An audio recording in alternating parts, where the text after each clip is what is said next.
자, 송영무 국방부 장관과 문정인 특보의 언쟁으로 드러난 정부 외교안보 라인의 엇박자 논란이 송 장관을 향한 청와대의 옐로 카드로 더욱 심화됐다는 비판이 야당을 중심으로 나오고 있습니다. 청와대를 비운 문 대통령의 고민도 커지고 있을 것 같은데요. 자, 어제 청와대의 옐로 카드를 받은 송영무 장관, 결국 발언이 지나쳤다며 사과를 했는데 그 모습부터 확인해 보시겠습니다. 월락 자유분방하는 사람이기 때문에 저 사람하고는 상대에서는 뒷사람이 아니구나. 그분은 학자 입장에서 떠드는 것 같은 느낌이지 안보특보라든가 정책특보 사람같지 않아서 좀 개탄스럽습니다. 문정인 교수를 안보특보로서는 적절하지가 않다. 이렇게 말씀하셨죠? 네. 이건 소신이? 소신이라기보다도 좀 발언이 과했던 것을 제가 사과드립니다. 자, 이번 주제에 김광진 전 더불어민주당 의원과 따져보겠습니다. 어서 오십시오. 예, 안녕하세요. 자, 김광진 위원장, 지금 현역 시절에 국방위원으로 활약을 하셨었는데요. 예. 지금 송영무 국방장관이 국회에 나와서 자신의 발언이 부적절했다라고 지금 사과를 하는 모습까지 보였습니다. 청와대의 옐로 카드 제시랑 국방부 장관의 저런 사과, 어떻게 보십니까? 적절하다고 보시나요? 일단 그 장관과 안보실에 있는 특보와 이견이 다를 수 있다고 생각합니다. 여러 가지 의견들은 내세울 수 있는데 그걸 말하면서도 이제 발언의 수위라거나 아니면 사용할 수 있는 단어라거나 이런 것들을 조금 더 격에 맞게 해줬으면 좋았을 텐데 송 장관이 이제 그런 부분에서는 조금 취약했었다. 그래서 그런 부분에 대한 사과 정도로 이해하면 될 것 같습니다. 자, 그렇게 해석을 하실 수도 있을 것 같은데 윤수민 기자, 그럼 야권에서는 이 문제 뭐라고 하고 있나요? 네, 원래 당초에 이제 보수 야당 같은 경우에는 송 장관을 향해서 이제 무인답다, 사이다 발언이다, 계속 소신대로 가라 이런 식으로 이제 손을 들어줬는데요. 청와대가 오히려 문특보에 손을 들어주자 뜻밖의 송영무 엄호에 나섰었습니다. 하지만 다시 송 장관이 사과를 했고 그래서 태도는 또다시 달라졌는데요. 영상 준비했습니다. 함께 보시죠. 국민들은 사이다 발언을 봅니다. 장관님만 믿고 있습니다. 기죽을 필요 없고 소식껏 이야기하십시오. 청와대의 차관급 홍보수석으로부터 대놓고 모욕을 당하고도 하루 만에 고개 숙이는 모습을 보면서 저 자신도 참담함을 느꼈는데 참으로 나약하고 한심하고 배짱 없는 국방장관이라고 저는 규정짓겠습니다. 송영무 장관 정말 잘못한 게 문정인한테 사과할 게 아니라 대통령한테 사표 던지겠다고 사표를 던지고 옷을 벗어야겠다고 말을 했어야 됩니다. 송영무 장관은 빨리 옷 벗고 나오세요. 나와서 바른 소리 하십시오. 자, 김광진 위원장 좀 전에 말씀하실 때 발언의 부적절성에 대해서 언급을 했고 그 부분은 사과할 수 있는 부분이다 이렇게 말씀하셨지만 야3당 일제히 비판하고 나섰습니다. 이 문제 송영무 장관이 과연 그렇게 사과를 할 문제였느냐. 더더군다나 송영무 장관 뒤에 60만 명의 장병들의 사기가 걸려있는 거기 때문에 이런 질타가 있을 것 같은데요. 이런 문제 청와대 고민 없었을까요? 복합적일 것 같은데요. 하나 좀 같이 고민해야 될 건 이런 것 같습니다. 야당이 지금 이제 문제 제기를 할 때 실질적으로 송 장관과 문특보 간에 어떤 정책적인 혼선이 있다라고 하면 그 문제 제기를 가지고 어느 장이 맞느냐, 왜 끝까지 소신을 굽히지 않느냐라고 말할 수 있을 겁니다. 근데 엊그제의 사안은 사실은 두 분 간에 정책적 이견을 가지고 논쟁을 하는 것은 아니었거든요. 네. 그래서 상황 자체를 조금 너무 정치적으로 몰아가려고 하는 측면이 있다라고 하는 측면이 있고 엊그제의 상황은 발언 자체의 수위와 통일부 관련한 발언, 이제 이 부분은 다른 부처의 상황들을 공개적으로 확장되지 않은 것을 국회에 와서 타 부처의 장관이 말하는 것 적절하지 않은 거지 않습니까? 그 부분도 있었죠. 예. 그래서 그런 부분들에 대해서는 충분하게 청와대가 정무적으로 어떤 것을 조정해 나갈 수 있을 정도의 상황이고 말씀하신 것처럼 60만 군을 대변하는 장관이기 때문에 그 권위는 지켜줘야 되는 거지만 반대로 보자면 60만 군을 대변해서 말하시는 분이기 때문에 말의 격조라고 하는 것도 지킬 필요가 있다 이렇게 생각합니다. 자, 그러면 요걸 한번 따져볼게요. 문정인 특보와 송영무 장관 사이에 격한 충돌이 벌어졌던 계기로 꼽을 수 있는 게 드러나기론 문정인 특보가 한 언론 인터뷰에서 자, 참수작전부대를 언급하는 송영무 장관 부적절했다라고 지적을 했고요. 여기에 대해서 송영무 장관은 이게 학자로서의 의견인 것 같다라고 언급을 하면서 송영무 장관이 만약 북한의 위협이 줄어든다면 한미연합훈련 줄일 수 있다, 축소할 수 있다 이 부분까지도 압축적으로 지적하는 부분이었거든요. 사실상 이게 정책적으로 둘이 충돌한 지점이 아닌가 이런 예. 생각이 드는데 이 부분은 어떻게 보세요? 제가 그래서 그 부분에 있어서는 장관의 정무보좌관들에게 좀 안타까움이 있습니다. 사실 이제 그게 이슈가 돼서 제가 2시간 분량의 강연을 다 한번 들어봤는데요. 네. 실제로 특보가 말했던 것은 참수작전이라고 하는 것을 하지 말아야 된다. 북한에게 그런 부대가 있으면 안 된다. 그런 것을 북한을 위해서 향해서 그런 부대가 있으면 안 된다라고 말하는 것이 아니라 영문을 번역함에 있어서 참수작전이라고 하는 단어가 너무 직역화되어 있으니 와해부대 정도로 사용하는 것이 적절한 표현이다라고 하는 것을 말했던 것이거든요. 그래서 이 자체가 너무 과도하게 그 전체 맥락이라고 하는 것을 전부 다 무시해버리고 그 단어만을 쓰지 못하게 했다. 결국은 그 부대를 없애라고 했다라고 하는 걸로 정무적 판단하게 만든 거, 이거는 좀 참모진의 잘못이 아닌가라고 하는 생각이 들고요. 또 뒤에 말씀하셨던 것처럼 이제 소위 말하는 이제 러시아가 주장하고 있는 거지 않습니까? 그렇죠. 예, 예. 두 가지를 전부 다 포기해라, 남북이 모두 다 포기해라라고 하는 그 부분에 있어서는 그러한 전제들이 있을 수 있다, 여러 가지 협상의 대상으로 나올 수 있다라고 하는 것을 말했던 것이지, 지금 우리 정부가 이렇게 바로 추진해야 된다라고 하는 주장을 편 내용들이 여러 아니었거든요. 가지 선택지 중에 하나로 언급을 할 수 있는 부분이었다라는 예. 말씀이시네요. 자, 그런데 김강진 위원장 요거 한 가지 좀 여쭤보고 싶은 건 예. 지금 야권에서 송영무 장관도 책임져야 되고 문정인 특보도 이런 불협화음처럼 돌출 발언을 한 거에 대해서 책임져야 되고 더더군다나 이걸 중재하지 못한 정의용 안보실장까지도 책임져야 된다.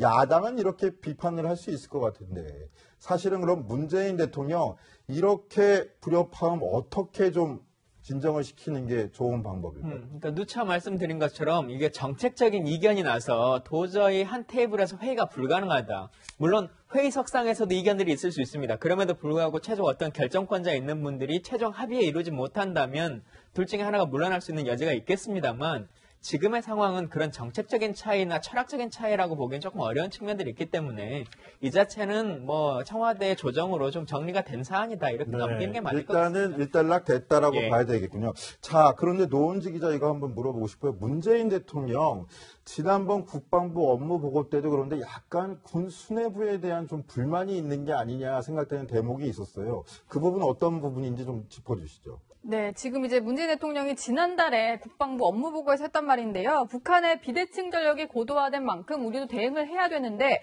그동안 그 많은 돈을 가지고 무엇을 했는지 의문이다. 이렇게 얘기를 한 겁니다. 막대한 국방 예산이 이제 투입이 됐었는데 북한을 압도하지 못하는 이런 군 전력에 대해서 불만을 나타낸 건데 사실은 뭐 지금 당시에 군 수뇌부를 향한 발언이었지만 전 정권을 향한 발언으로도 볼 수가 있을 것 같은데요. 일단 군 내부 소식통을 통해서 얘기를 좀 들어봤더니 군을 향해서 상당히 대통령이 질타를 하면서 했던 발언이 11년 전의 대통령 발언과 너무 비슷해서 깜짝 놀랐다 이런 얘기들을 하더라고요. 뭔가 노무현 전 대통령을 연상시킨다 이런 게 군 내부에서는 그 당시에 이제 얘기가 좀 퍼졌다고 합니다. 네, 군 내부에서 깜짝 놀랄 정도로 비슷한 발언이었다라고 얘기했던 두 대통령의 발언 준비해봤는데요. 비교해보시면서 한번 들어보시겠습니다. 역대 정부마다 국방개혁을 외쳐왔는데 왜 지금까지도 국방개혁이 제대로 되지 않은 것인지 왜 아직도 우리는 스스로 정치자금 공제권을 행사하고 있는 것인지 아무리 돈을 많이 들인다 해도 이런 엄중한 정치자금이 진행되지 않으면 국방 개혁은 또다시 무모한 것이 될 것이라고 생각합니다. 대한민국 군대들 지금까지 뭐 했노 이게? 작전 통제권 자기들 나라 자기 군대 작전 통제도 한 게 제대로 할 수 없는 군대를 만들어 놔놓고 나 국방장관이요 나 참모총장이요 그렇게 별들 달고 그들거리고 말았다는 얘기입니까? 그래서 작동권 회수하면 안 된다고 줄줄이 모여가가지고 성명 내고 자기들의 직무유기 아닙니까?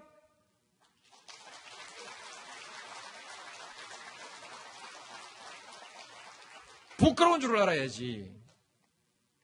예, 노무현 전 대통령, 자, 한미 작전 통제권 전환 문제에 대해서 반대하던 군 수뇌부를 질타하던 모습이었는데요. 자, 윤수미 기자, 당시에 상당히 논란이 됐던 발언이었어요. 어떤 논란들이 있었습니까?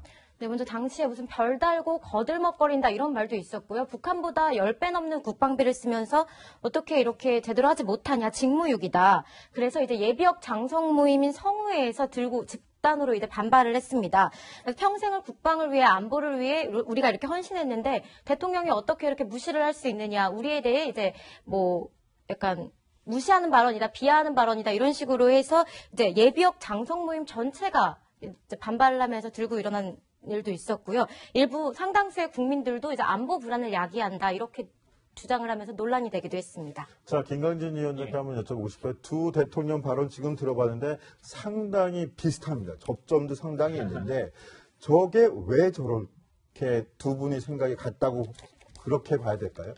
뭐 기본적으로는 참 오랜 기간 동안 같은 고민을 해오면서 지내오셨고 또 노무현 대통령 시절에 국정원을 같이 했던 경험이 있지 않습니까? 그리고 거기서 좀 미완으로 그쳤던 것들에 대해서 이제는 좀 완성을 해야 된다라고 하는 스스로에 대한 다짐도 좀 있으신 것 같고요. 자, 유독 군 수뇌부에 대해서 질타하는 모습, 그렇게 수많은 국방비를 쏟아붓고도 왜 이 모양이냐라고 질타하는 모습이 두 대통령한테 모두 나왔었는데 그만큼 좀 군 수뇌부에 대한 불신감도 있다라고 해석할 여지가 있을까요? 근데 뭐 저런 생각들은 일반 국민들도 많이들 하실 거라고 생각합니다. 우리가 북한보다 거의 10배 넘는 예산을 매년 쓰고 있는데 왜 매번 군인들은 전쟁하면 진다고 할까 이런 고민을 안고 있는 거지 않습니까? 그래서 효율적인 군대라고 하는 것을 국방개혁을 통해서 좀 이루어내고 싶다라고 하는 통수권자의 의지로 보는 것이 맞을 것 같습니다. 자, 노원재 기자, 그런데 문재인 대통령이 앞서서 이미 송영무 국방장관한테 좀 실망하는 사례가 있었다 이런 이야기도 나오는데 그런 일이 있었어요? 네, 사실은 2012년 대선부터 인연이니까 좀 기대를 한 인사가 아니었을까 싶은데 송 장관이 처음 업무 보고를 했을 때 사전에 청와대에 올린 보고서가 달랑 3장이었다고 합니다. 문 대통령 입장에서는 좀 실망했을 수밖에 없을 것 같고요. 그래서 이제 업무 보고를 받는 과정에서도 이런저런 문제를 지적했다고 하는데 송 장관이 그 지적을 받으면 보통 이제 장관들은 메모를 하고 나중에 전달을 해야 되는데 바로 뒤에 배석한 사람에게 바로바로 지시를 했다는 거예요. 그래서 어떻게 보면 대통령 앞에서 지휘관 행세를 했던 이런 것 때문에 문 대통령이 조금 이제 그거에 대해서 안 좋게 본 게 아닌가 이런 얘기들이 나오고 있습니다.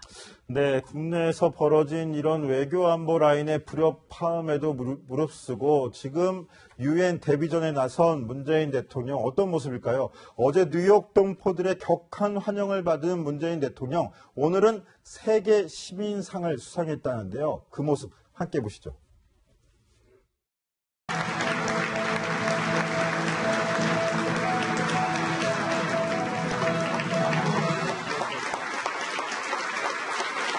나는 먼저 이 상을 지난 겨울 내내 충광장에서 촛불을 들었던 대한민국 국민들께 바치고 싶습니다. 나는 이렇게 평화의 힘을 전 세계에 보여주고 세계적인 민주주의의 위기에 희망을 제시한 대한민국의 촛불 시민들이야말로 노벨 평화상을 받아도 될 충분한 자격을 갖고 있다고 생각합니다. 자, 세계 시민상 수상하고 수상 소감을 밝히려는데 우리 촛불 집회를 노벨 평화상에 청구하는 모습이 좀 인상적인 것 같은데요. 자, 윤수민 기자, 문재인 대통령이 수상한 저 세계 시민상 어떤 상인가요? 네, 이 상은 이제 민주주의와 인권 신장에 기여한 사람에게 주는 그 기여한 공로가 있는 사람에게 주는 상입니다.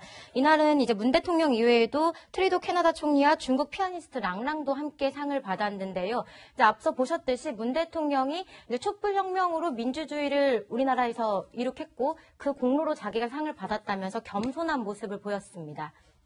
자, 김강진 위원장, 그 조금 전에도 우리가 직접 이야기도 들어봤고 윤수민 기자 설명도 들어봤는데 촛불 시민혁명을 문재인 대통령이 굉장히 강조를 하는 모습이 인상적이에요. 왜 그런 걸까요? 뭐 그전에 국내에서 여러 가지 연설을 하실 때도 항상 첫 시작을 그렇게 말씀하셨습니까? 네, 그렇죠. 촛불혁명으로 탄생한 문재인 정부에서는 이렇게 하겠다라고 말씀하셨는데 특히나 이 시민상 같은 경우는 그 민주 시민들에게 주는 상이기 때문에 내가 그걸 대표해서 받은 것이다.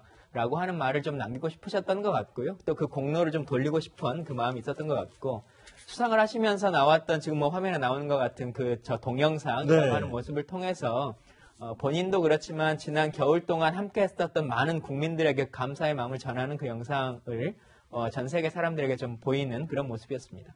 네, 노은지 기자, 근데 저 상 알고 봤더니 공동 수상을 했는데 공동 수상자 중에 캐나다 총리가 있었어요. 근데 네. 두 사람의 만남이 네. 정치 외적인 문제로 화제라는데 어떤 부분인가요? 그렇습니다. 저는 사실 이런 거 정하는 거 별로 좋아하진 않는데 네. 일단 지난 5월에 전 세계 정치 지도자를 대상으로 미남 잘생긴 국가원수 순위를 매긴 적이 있었다고 합니다. 그래서 거기서 1위를 차지한 게 공동 수상자인 그 캐나다 트리도 총리고요. 그리고 문재인 대통령은 조금 순위가 떨어지긴 하는데 7위를 기록하면서 상위권에 올랐습니다. 그래서 저 모습을 두고 1위와 7위가 만났다 이런 얘기들이 나오는데 뭐 옆모습이나 이렇게 봤을 때 다들 그냥 인물은 괜찮으신 것 같네요.